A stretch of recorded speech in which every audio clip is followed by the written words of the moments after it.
আজকে আমরা এমন এক ঘটনার সাক্ষী হতে চলেছি যেটা শুধুমাত্র প্রকৌশল অঙ্গনের জন্য লজ্জাজনক নয়, বরং সারা দেশবাসীর জন্য লজ্জাজনক। আমরা গত 2 দিন ধরে স্পষ্ট 2টা সহজ দাবি নিয়ে কিন্তু শাহবাগে এসে জড়ো হয়েছি। 6 মাস ধরে আমাদের 3 দাবির পক্ষে সরকারের পক্ষ থেকে কোনো পজিটিভ রেসপন্স না পাওয়ার পরে আমরা কিন্তু খুব সহজ 2টা দাবি নিয়ে শাহবাগে এসেছি। নাম্বার 1 ছিল গত পরশুদিন রোকন ভাইকে দায়িত্বরত অবস্থায় যে জীবন নাশের হুমকি দেওয়া হয়েছে, সেসব সন্ত্রাসীদের বিরুদ্ধে আইনানুগ ব্যবস্থা নিতে হবে। এর থেকে লজ্জার আর কি হতে পারে? সরকার এখন পর্যন্ত তাদের আইনের আওতায় আনতে পারেনি, বরং আমরা জানতে পেরেছি উল্টা তার নামে মামলা গ্রহণ করা হয়েছে।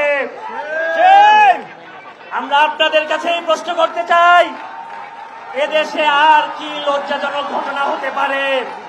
একজন মেধাবী তার দায়িত্ব পালন করতে পারছে না, তাদেরকে সরিয়ে সিন্ডিকেট দুর্বল ডিপ্লোমারা সেখানে অবস্থান গ্রহণ করতে চাচ্ছে।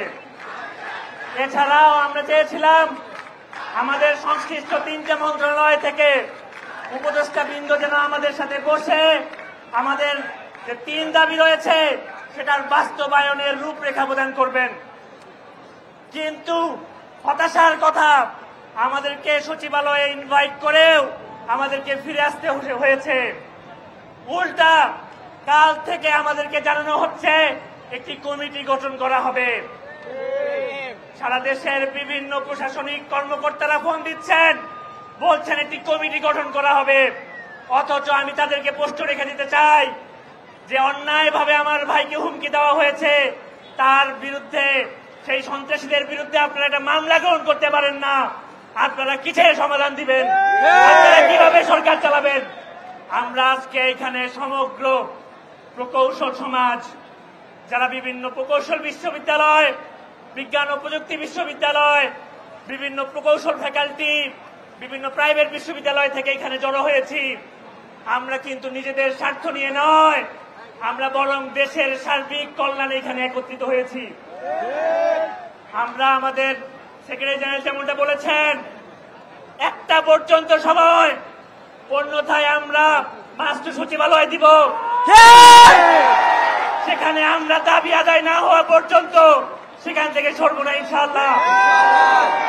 অ্যাকশন টু অ্যাকশন, সিন্ডিকেটের বিরুদ্ধে, সন্ত্রাসীদের বিরুদ্ধে।